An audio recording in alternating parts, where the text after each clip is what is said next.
At WinOwl, we tell stories that don't always end well, but they almost always make one thing clear: no one walks away untouched from what they believe is love.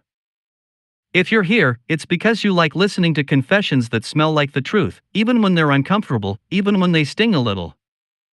Before we begin, I'm going to ask you for something. Subscribe to the WinOwl channel, hit like on this video, and share it with someone who needs to wake up in their relationship. That helps us keep bringing you intense stories, the kind that stay with you when you turn the lights off. Today I'm going to tell you how my fiancée asked for a break so she could go back to her ex, fully expecting me to stay put, waiting for her, like some kind of safety net. I'm going to tell you what my heart sounded like when I realized I was just the backup plan. And also how, with a cool head and a bit of unexpected help, I turned everything around. I sold the house, called off the wedding, and accepted a promotion in another city, while she was exploring her feelings. In the end, you'll decide whether what I did was revenge, self-protection, or just basic dignity. Fair warning, this is not a story full of shouting or dramatic scenes. It's more like a calm autopsy of a relationship that was already dead, and no one had dared sign the certificate. My name is Caleb. And for a long time, I thought I was a lucky man. I had a partner I loved, a steady job, a house we were paying off together, and a wedding set for 6 months from now. I had a life script that sounded right, socially approved. You know that feeling of, okay, I didn't do so bad, I'm getting to where you're supposed to get? To everyone else, Brittany was the perfect girlfriend. Easy smile, intense gaze, the kind that makes you feel chosen. She had that kind of beauty that didn't seem to require much effort, a deliberate mess in her hair, a vanilla scent with something citrusy that lingered on my clothes. When we walked together, she would cling to my arm and rest her head on my shoulder, as if the world got a little softer from that angle. I knew she'd had a serious thing with her ex, Ryan.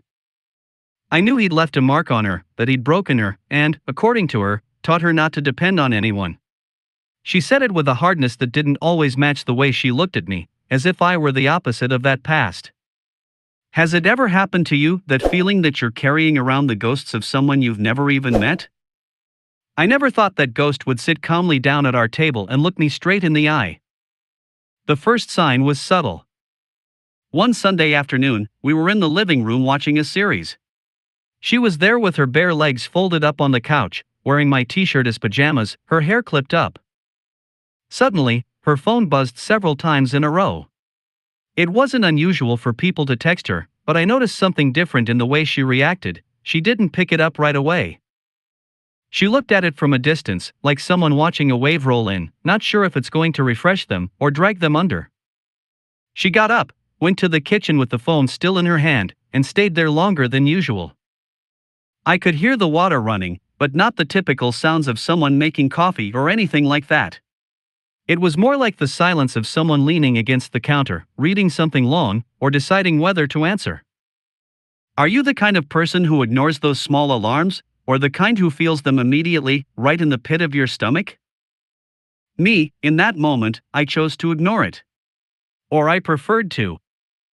There's a particular comfort in believing that your life is fine. She came back to the couch, more serious than usual. She hugged me, but instead of curling into me like always, she sat beside me, a little more upright, as if her body was holding a secret it didn't want to share with mine. Everything okay? I asked, trying not to push. Yeah, I'm just tired, she said, without looking at me. That night, after she fell asleep, her phone buzzed twice more. I've never been the type to check someone's phone. I don't need anyone to tell me that trust isn't built by digging around. But those short little vibrations flicked on a cold unease inside me that was hard to shut off. A few more days passed. There were more silences, more moments when I watched her drift off in the middle of a conversation. One night, in bed, just as I was about to turn off the light, she stared at me, fixed, like she was gathering courage. Caleb, she said slowly, with that tone you recognize immediately as the prelude to bad news. I need to talk to you about something. The air felt a little thicker. I leaned back against the headboard, folded my arms, trying to look calm.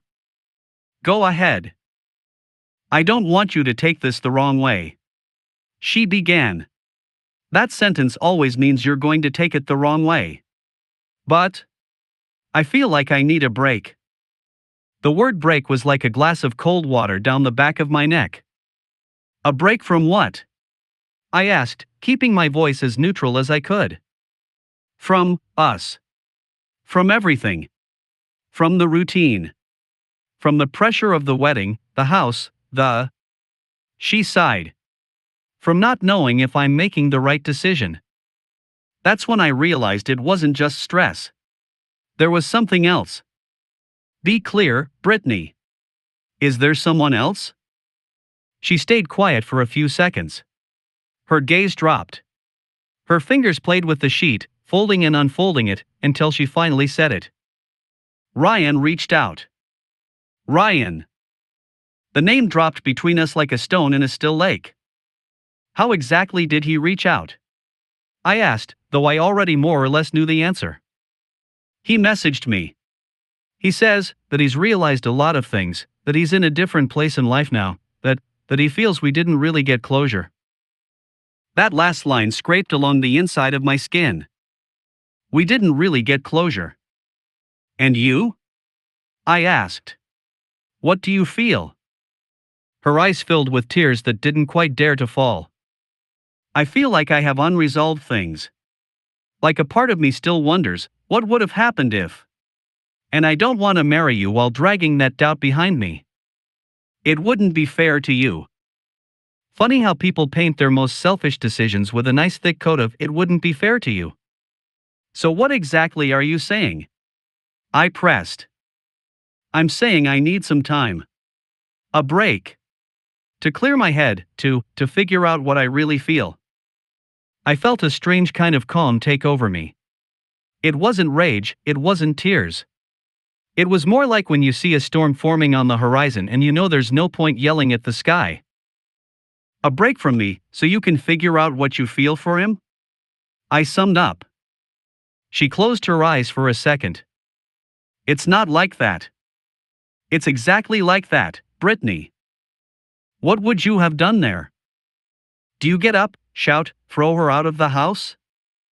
Or do you just sit there watching the scene like it isn't your life, but a movie you already knew wasn't going to end well? I stayed quiet. I looked at her for a long time. In that moment I understood something important. She had already made her decision. She wasn't asking for permission. She was just informing me. We barely slept that night, or at least we pretended not to. The next morning, Brittany left with a small suitcase, just for a few days at her parents' house. She gave me a kiss on the cheek, almost automatic, and said, "I love you, Caleb. I just need to understand myself." I watched her close the door, and I knew that sentence didn't mean the same thing anymore. The days that followed were strange. The house felt bigger, colder, but also clearer. I started going through wedding papers, vendor contracts, emails from the bank about the mortgage. Most of the expenses were in my name, or could be cancelled with a penalty that was manageable. The wedding, even though it was ours, was about 70% paid for by me. Something in me clicked. If she was willing to put her real life with me on hold to chase a ghost with her ex, then I had every right to put on hold the idea of continuing to bankroll that life so she'd have somewhere to land if it all went wrong. Let me ask you, if you found out you were someone's backup plan, would you stay there, set up, available, just in case? One afternoon, while I was going through invoices, my phone rang. It was Catherine, Brittany's best friend. We'd always gotten along, though there was never anything weird between us. She was one of those women who know how to read a room. "Can you talk?" she asked in a low voice. "Yeah. Go ahead." I heard about the break. She put invisible quotes around the word with her tone. "How are you?" I leaned back in the chair. I didn't feel like pretending. I'm trying to understand how I went from being the man she was going to marry to being the musical pause between two acts of the same play. She sighed. "Caleb, I need to tell you something you're probably not going to like, but I'd rather you hear it from me." That's when part of the fog started to lift. Catherine told me that before she asked me for the break, Brittany had talked to her many times about Ryan. That she had confessed to her, "If things don't work out with Ryan, I can always go back to Caleb, because he's stable, he's good, he really loves me. Those words hit me with surgical precision. I can always go back to Caleb. Is that exactly what she said? I asked, my voice so calm it even surprised me. Yes, she confirmed, guilt in her tone. And when she told me she was going to ask you for a break, I realized she was using you as a safety net. It didn't feel fair. There was a long silence. I could hear distant traffic, the soft ticking of the wall clock, my own breathing. Thank you for telling me, I said at last. Really? I know it's your relationship, but I didn't want to see you get hurt without knowing everything. And there's something else. Catherine told me that Ryan had never wanted anything serious with Brittany. That even back when they were together, he'd bolt every time she mentioned commitment. And that, according to people who still saw him around, he hadn't changed much, same kind of lifestyle, same allergy to commitment. Right then, something that had been lurking in the background turned into a decision. I was not going to stay frozen, waiting for the ending of a story in which they decided to downgrade me to a supporting character. That night, I didn't cry. I opened my laptop and checked my work email. Sitting in my inbox was an offer I'd left in the think about it later pile, a major promotion, with a transfer to another city, 6 hours away from where we lived. More money, more responsibility. I'd hesitated because of the wedding, the house, the future together. I clicked reply. I'm interested in accepting the offer. Can we talk details? As I typed, I felt a calm I hadn't felt in a long time. It wasn't happiness. It was more like the sensation of taking back the steering wheel of a car someone else had tried to turn without warning. Has that ever happened to you? Making a cold, almost surgical decision at the exact moment you're supposed to be falling apart? The following days were a mix of logistics and silence. I called the venue and canceled the wedding. Yes, I lost some of the money, but it was still less than losing my whole life holding together something broken.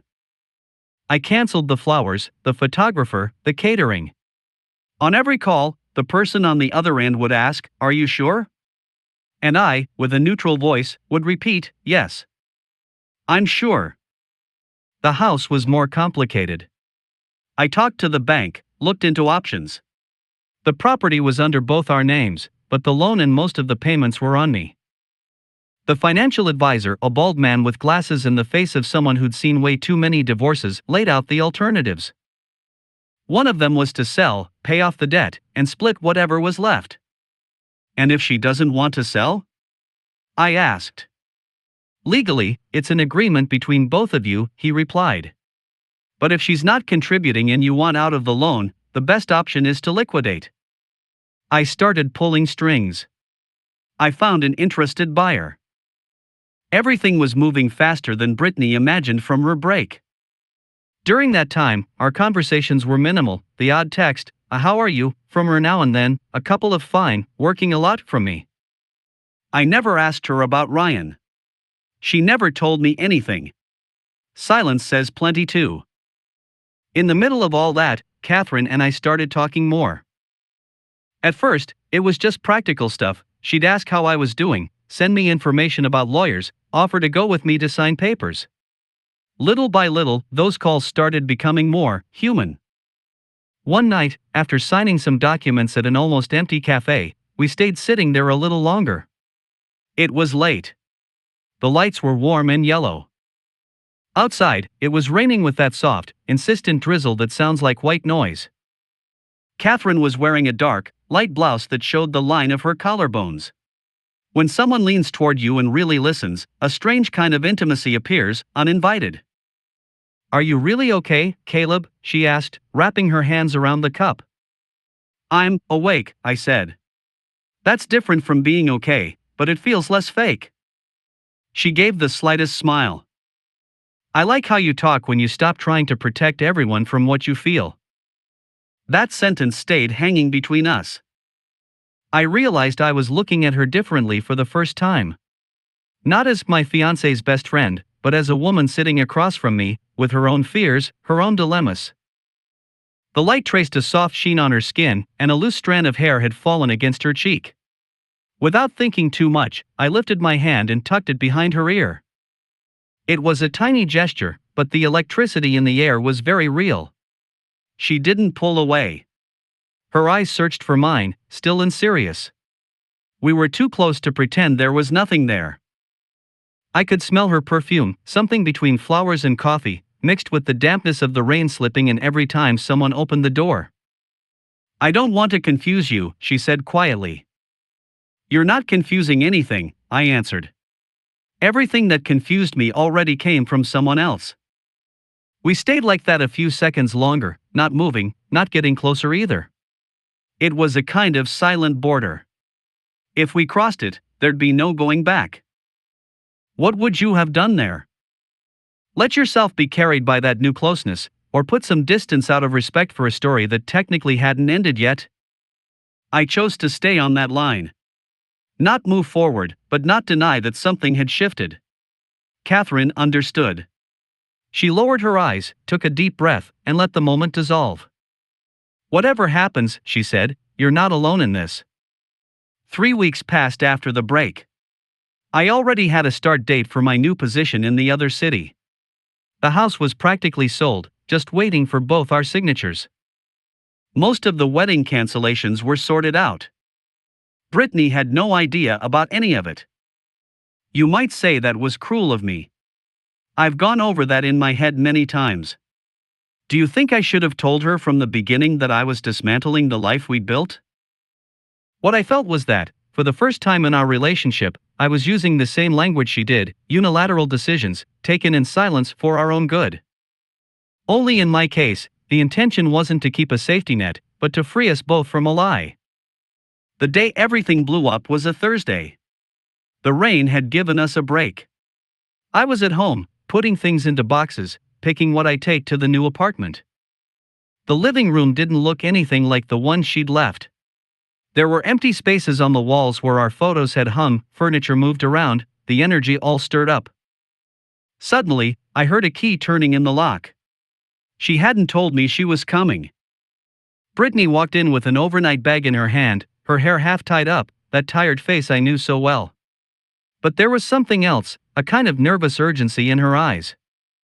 "Hi," she said, closing the door. "We need to talk." I watched her eyes sweep over the living room. The surprise was obvious.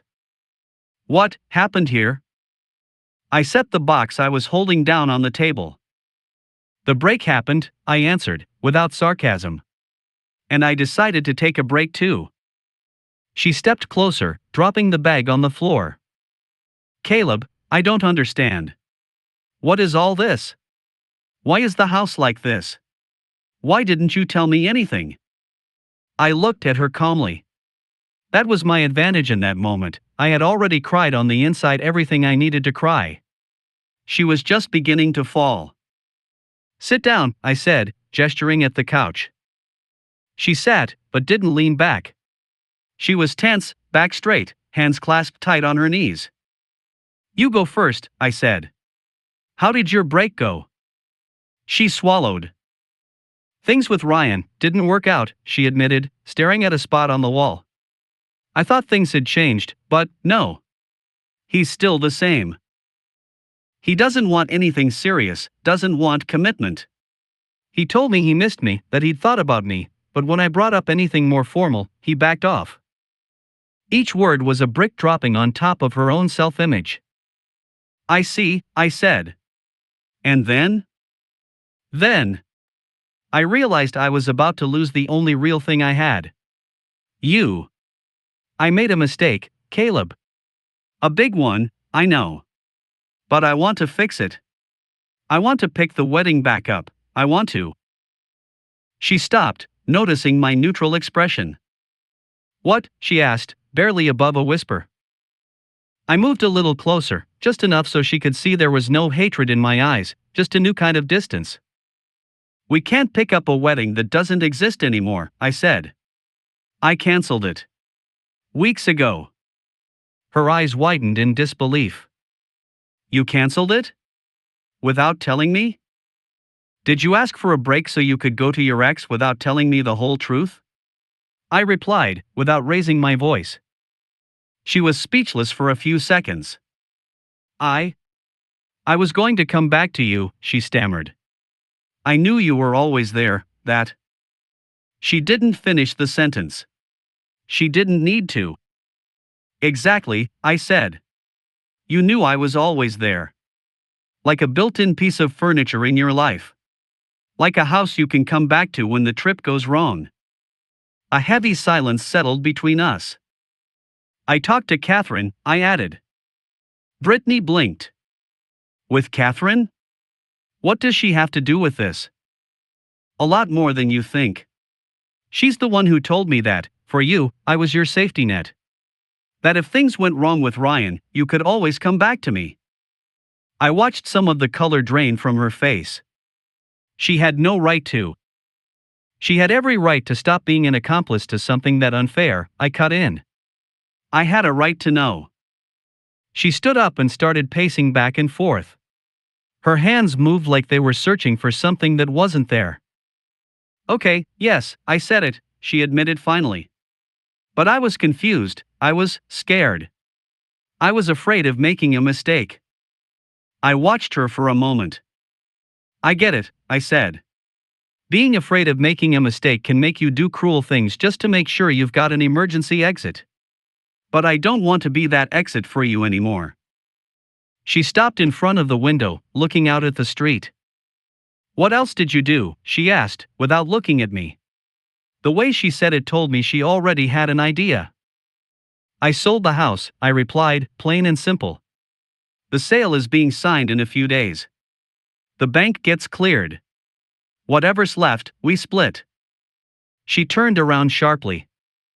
You sold the house? This is our house, Caleb. It was, I corrected her. And ours would mean decisions made together. You made yours when you decided to go see what you felt with someone else. I made mine when I decided not to sit around waiting for the result. She came closer, close enough that I could see the wet shine in her eyes. Her breathing was unsteady. And your job? Your position? The wedding? The wedding doesn't exist. The job. I accepted a promotion in another city. I'm leaving in a month. I watched her waver a little. She leaned on the table, like she needed something solid. You're not giving me a chance to fix anything, she whispered. Do you think I should have given her that chance? Do you believe in those second chances where you're supposed to go back to being someone's plan A after you found out you were always the plan B? I took a deep breath. Brittany, you had your chance from the beginning. The chance to be honest with me, to tell me you still felt something for Ryan and you weren't ready to get married. The chance not to use words like break when what you really wanted was to go test if your past still worked. A tear slipped out. I love you, she said, almost a choked sob. I realized that there. With him. I love you. There was a time when that sentence would have been enough to make me forget everything. That time had passed. Maybe you do love me, I said. But you didn't choose me. That's the difference. The silence that followed was hard, even for me, trying to stay cold. For a moment I saw her as the woman I'd laughed with, the one I'd shared warm-skinned nights with, her hands on my chest, her breath close to my ear, her legs tangled with mine. Memories that still lived in my body, even if my mind had moved on to another phase. Is there someone else? She asked suddenly. Catherine, you and her. The question carried poison, but also fear. I took a few seconds before answering. Catherine's been there for me, yes. She's been honest with me when you weren't. And yes, she's seen parts of me that before only you saw. But no, we're not together. Not yet. That yet floated in the air like a possibility neither of us wanted to pin down. Of course, she muttered. In the end, my best friend ends up with my fiancée. I shook my head slowly. No. In the end, your best friend chose not to lie to me. And your fiancé chose not to stay on as a backup plan. Whatever happens after this, if anything happens, will be between two free adults. She let herself fall onto the couch, defeated. For the first time, I saw her without that armor of confidence she always wore like a cloak.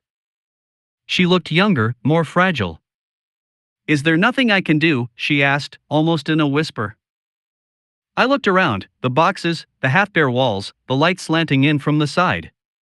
It felt like standing on a stage at the end of a play, after they've already started taking down the set. "There is something," I said. "You can forgive yourself. Someday. But that doesn't mean I have to stay here." We stayed quiet for a long while. Finally, she got up, grabbed her overnight bag, and stopped at the door. "I'm sorry, I thought you'd always be there," she said. "I didn't value you the way I should have." "I'm sorry it took me so long to value myself the way I should," I answered. The door closed with a soft click. No slamming, no shouting. Just that tiny sound that somehow still marked a before and an after. That night, I stayed alone in the almost empty living room. I poured myself a whiskey and sat on the floor, leaning against the wall. I looked at the room that had once felt like a shared home and now was just a place I was passing through. I felt a deep sadness, yes, but also a kind of tired relief. You know, there's a very particular kind of melancholy in saying goodbye to something that wasn't really yours anymore, even if it still had your name on the papers. With Catherine, things moved slowly. There was no instant replacement, no emotional patch. We kept talking, being there for each other.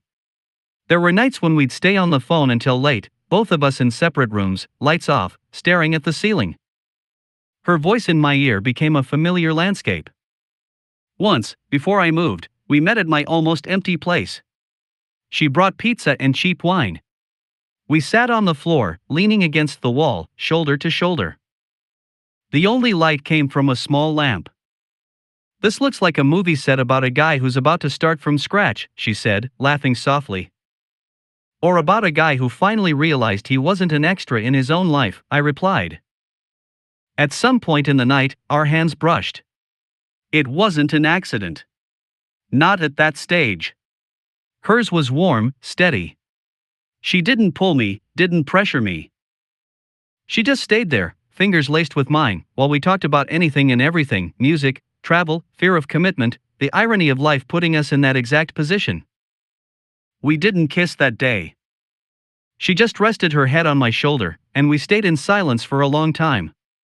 Her breathing slowly fell into rhythm with mine. There was a kind of clean intimacy in that, no guilt, no rush. Do you think it's wrong to find comfort like that in someone who used to belong to your ex's inner circle?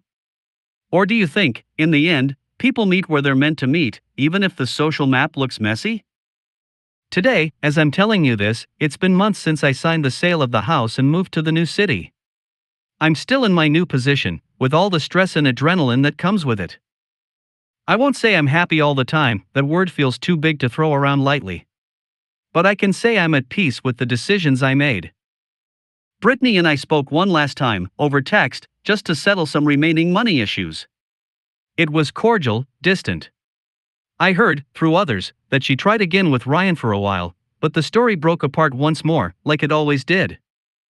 Sometimes I think of her, not with resentment, but with a soft kind of sadness, the kind you feel on a cloudy day that still doesn't stop you from going outside. With Catherine, we're still writing our own story, slowly. I don't know how it's going to end, and for the first time, I don't feel desperate for a label. What I do know is that when we're together, the way she looks at me doesn't make me feel like a plan B, or like a safety net. She looks at me like someone who chose to be where he is, fear and all. And I look at her the same way. If I learned anything from all of this, it's that love without a conscious choice is just habit or need. And that when someone puts you on pause to go try things out with somebody else, they're telling you more than it seems about the place you actually occupy in their heart. Sometimes I ask myself, and I'm asking you too, what would you have done in my place? Would you have waited, trusting that this person would come back more sure about you? Or would you have done the same, sell the house, cancel the wedding, take the promotion, and walk toward another future, even if it was in the dark? I chose the second option. Not because I'm braver, but because once I understood I was just the break in someone else's story, I preferred to become the beginning of my own. I don't know if what I did was fair or cruel. I don't know if, deep down, there was a bit of silent revenge in selling the house and leaving her without a safety net. What I do know is that since then, I sleep differently. Not always better, not always worse, but differently. I sleep knowing I don't owe myself to anyone who sees me as a backup plan. And that, for me, is already a kind of peace. Now it's your turn. Tell me in the comments, do you think I did the right thing moving all the pieces during that break? Would you have given Brittany a real second chance if she came back regretful? Or do you think that once someone downgrades you from fiancé to plan B, there's no way back? What advice would you give to someone who's right now where I once was, listening to the word break as a costume for a possible betrayal? If this story made you think about your relationship, your boundaries, about how you value yourself, I invite you to share it below. I want to read what you would do, what you would have done differently, what ending you would have wanted. And if you like these quiet confessions, these stories that aren't pretty but are true, subscribe to the WinOwl channel, hit like on this video, and share it with someone who needs to remember they are not anybody's backup plan. Maybe, without knowing it, you'll be giving them the push they need to write their own way out.